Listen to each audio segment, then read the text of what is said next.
주님이 준비해 놓으신 것, 주님의 공급은 바뀌지 않아요. 다시 말하면 9절에 보면 요한복음 21장 9절에 생선도 있고 떡도 있어요. 주님이 준비하시는 것은 바뀌지 않아요. 다시 말하면 주님의 공급하심은 줄어지지 않아요. 문제는 내가 순종하고 준비하는 것이 자꾸 바뀐다는 거예요. 제가 최근에 고민하고 있는 문제가, 고민이라고 한다면 묵상입니다. 고민하고 있는 문제가 하나님의 신실하심은 바뀌지 않아요. 그죠? 하나님의 약속은 결코 움직여지지 않습니다. 근데 자꾸 내가 바뀌는 거예요. 신앙의 삶을 살다 보니까 자꾸 내가 바뀌어요. 애한테 어려운 일이 생기면 마음이 흔들리고, 집안에 어떤 어려운 일이 생기면 마음이 흔들리고, 뭔가 교회 일을 하는 데 있어서 잘 안 풀리는 게 있으면 이 마음이 내 쪽에서 자꾸 문제가 생기는 거예요. 신명기 20장을 한번 보죠. 1절입니다. 네가 나가 대적과 싸우려 할 때에 말과 병거와 민중이 너보다 많음을 볼지라도 그들을 두려워 말라. 애굽 땅에서 너를 인도하여 내신 네 하나님 여호와께서 같이 읽죠. 너와 함께 하시느니라. 두려워 말라 중간에 말씀하셨거든요. 두려워 말라 이유가 뭐죠? 여호와께서 너와 함께 하신다라는 약속입니다. 근데 이게 언제죠? 그냥 하나님께서 아무런 어려움이 없는데도 불구하고 두려워하지 말라고 하신 게 아니잖아요. 앞에 선행되는 게 뭐죠? 대적과 싸울 때예요. 대적하고 싸울 때 말이 더 많아요. 그리고 병거가 더 많아요. 그리고 군사가 더 많은 겁니다. 두려울 수밖에 없죠. 이스라엘 민족이 한 사람씩 정탐꾼을 뽑아서 12명을 보냈습니다. 40일 동안 정탐을 했어요. 돌아와서 12명이 이제 보고를 하게 되잖아요. 그 중에 10명이 뭐라 그러죠? 하나님의 말씀대로 너무 좋다. 그런데 그 성이 아주 높고 견고하더라. 그리고 그들은 장대한 민족이다. 그들이 우리를 보면 메뚜기 같았을 거다. 내가 봐도 그랬는데 그 악평을 듣고요. 이스라엘 민족이 밤새 울게 됩니다. 민수기 14장, 13장, 14장 잘 나와 있잖아요. 왜 많은 말씀을 가지고 있고 하나님이 보여주신 역사를 봤잖아요. 10가지의 재앙이 이집트에 내려지는 거 봤습니다. 홍해가 갈라지는 거 봤습니다. 광야 생활 가운데 놀라운 기적들을 봤어요. 더불어 하나님이 약속하셨습니다. 그런데도 불구하고 성이 높고 견고합니다. 그 민족이 장대한 민족이에요. 그걸 보고 악평을 하잖아요. 그 10명의 정탐꾼이 어디에 살고 있습니까? 내 속에 살고 있잖아요. 내 속에. 그러니까 우리는 어떤 일을 당하면요, 긍정적인 것보다 부정적인 거 먼저 생각하죠. 2명이 그들은 우리의 밥이다. 하나님이 약속하셨으니까 우리 들어가면 된다. 2명이. 근데 이스라엘 민족이 그 2명을 어떻게 하려고 했죠? 돌로 쳐서 죽이려고 했습니다. 하나님의 영광이 나타나지 않았다면 그 2사람은 그날 죽었을 거예요. 우리 속에 12명의 정탐꾼이 살고 있지 않습니까? 이렇게 살면 안 되는데, 말씀대로 살아야 되는데, 근데 10명이 뭐라 그래요?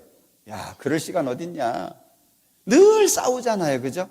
우리의 마음속에 있어요. 여기에서도 말과 병거와 민중이 너보다 많음을 어떻게 하죠? 볼지라도.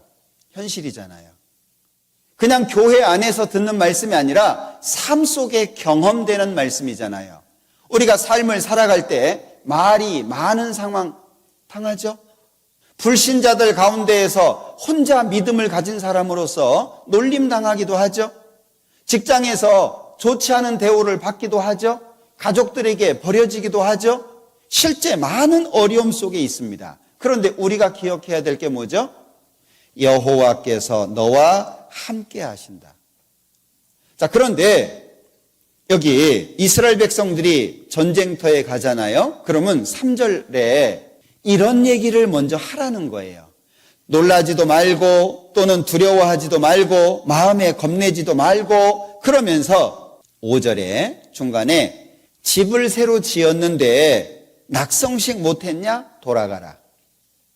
6절에 포도원을 만들었는데 과실 못 먹었냐? 돌아가라. 7절에 약혼을 했는데 그를 취하지 못했냐? 돌아가라. 그리고 8절에 두려워서 마음에 겁나냐? 돌아가라. 다 돌아가게 하셨습니다. 이유가 뭐죠? 9절. 백성에게 이르기를 필요한 후에 이 앞에 있는 말씀을 다 말한 겁니다. 그런데 8절에 보면 중간입니다. 그는 집으로 돌아갈지니 그 형제들의 마음도 그의 마음과 같이 떨어질까 하노라. 한 사람의 문제가 아니라 전체의 문제가 될 거라는 거예요. 그러니까 기도원 같은 경우에 32,000명이 모였습니다. 300명 남았잖아요. 다 돌아가게 만든 겁니다. 그러면 우리가 정말 하나님께서 나와 함께 하신다는 사실을 마음속에 정확하게 가져야 되는 시점이 있어요. 언제입니까? 볼지라도잖아요. 볼지라도. 실제 어려움 속에서 우리는 어려울 때 원망을 해요. 어려우면 불평을 합니다. 그럼 우리 기도한 게 어긋나는 거예요. 하나님 도와주세요. 내가 좋은 상황인가요? 하나님 지켜주세요. 언제 하나님이 지켜주시고 언제 하나님이 도와주실 수 있을까요? 내가 평탄하면 도와주실 일이 없어요. 아니, 알아서 잘 살고 있고 아무런 문제 없는데 하나님이 뭐하러 도와줘요? 도와줄 거리가 없어요. 하나님의 도움이 언제 오죠? 내가 어려울 때예요. 그럼 어려울 때 원망과 불평을 해야 돼요? 믿음과 신뢰로 기다려야 돼요? 이게 반복적으로 훈련이 되는 거예요. 반복적으로. 근데 문제는 어려우니까 하나님이 도와주신다는 거잖아요. 어렵다고 해서 왜 불평하냐 그 얘기예요. 하나님이 도와주시겠다고 약속을 했으면 분명히 그 약속이 이루어질 텐데 그걸 기다리는 게 중요하잖아요. 근데 그게 안 되는 거예요. 힘들 때마다 징징징징 돼요. 여기 두려워서 마음에 겁내는 자가 있냐? 집으로 돌아가라. 왜 이렇게 돌아가라고 할까요? 사실 이걸 보면 신앙생활은 내 마음이 세상에 가 있어도 안 되고 두려워해도 안 된다는 걸 알 수 있잖아요. 신앙생활이 하나님보다 더 좋은 게 있으면 신앙생활 안 돼요. 신앙생활을 하면서 세상에서 이뤄질까봐, 버려질까봐, 왕따 당할까봐, 어떤 어려움 당할까봐 두려우면요, 신앙생활 못합니다. 이걸 극복할 필요가 있잖아요. 시편 91편도 한번 보죠. 2절입니다.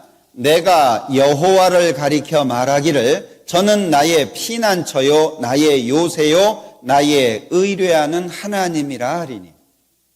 우리 세상 사람들, 특히 한국 사람들 못 먹어도 고하잖아요.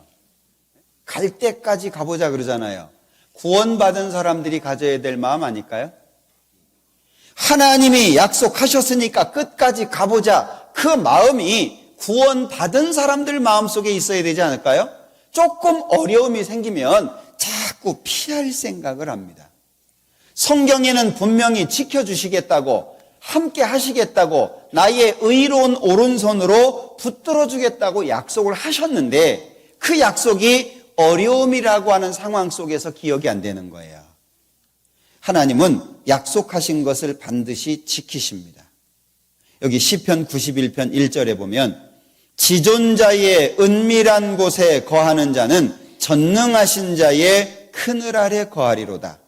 여기 지존자, 지극히 높으신, 가장 높으신 분을 말하죠. 지존자의 은밀한 곳, 따로 있는 게 아니에요. 하나님 안에 있는 게 가장 은밀한 거 아닐까요? 하나님이 요새예요. 하나님이 반석입니다. 하나님께서 산성이에요. 그러면 지존자의 은밀한 곳에 거하는 자는 전능하신 자의 그늘 아래 거한다. 저가 너를 그 깃으로 덮으시리니. 우리 옛날에 하늘에 매가 뜨면 암탉이 새끼들 부르잖아요. 그래서 날개를 펼쳐가지고 병아리들을 보호합니다. 그 어르신들 많이 보셨죠? 지금은 보기 어려운 장면인데 그리고 매가 사라지면 병아리들을 풀어놔요. 그 깃 아래, 날개 아래가 뭐죠? 하나님의 보호처잖아요. 하나님이 보호해 주시는 거예요. 그걸 전능자의 그늘 아래라고 표현하고 있습니다. 거기에 대해서 2절에 내가 하나님의 그 보호, 하나님의 그 은혜 가운데 있는데 2절에 내가 여호와를 가리켜 저는 나의 피난처요, 나의 요새요, 나의 의뢰하는 하나님이라 라고 하겠다 그 얘기예요. 그러면 하나님의 신뢰에 대해서 내가 반응하는 게 있죠. 하나님이 신뢰, 하나님이 주시는 신뢰가 있습니다. 하나님의 약속이 있어요. 그건 깨지지 않아요. 그건 바뀌어지지 않아요. 그럼 우리도 동일하게 변하지 않는 신뢰를 보여드려야 되지 않을까요? 그게 성경에 많은 인물들이잖아요. 그죠? 죽으면 죽으리이다. 그 말에 왜 우리가 감동합니까? 그게 당연하다고 우리가 생각하니까. 다니엘의 세 친구가 우상에게 절하지 않는 것 때문에 이 풀무불에 들어가게 되잖아요. 다시 한번 기회를 줬어요. 풀무불 앞에서. 너 다시 기회 준다. 너희들 절해라. 아, 우리 그렇게 안 합니다. 만약에 풀무불 속에 들어간다라고 할지라도 하나님이 우리 살려줄 겁니다. 그 다음에 뭐라 그러죠? 그리 아니하실지라도. 우리가 그 말을 들을 때 가슴이 뭉클하잖아요. 왜? 그게 맞다고 생각하고 있는 거예요. 그게 옳다라고, 구원받은 사람들의 삶의 모습이라고 인정하고 있는 거예요. 이 신앙의 인물들 가운데에서요, 왜 우리의 마음속에 도전이 되고 어떤 삶의 지표가 되고 우리의 마음에 격동을 주고 힘을 줍니까? 그게 맞다고 우리가 알고 있기 때문에 그래요.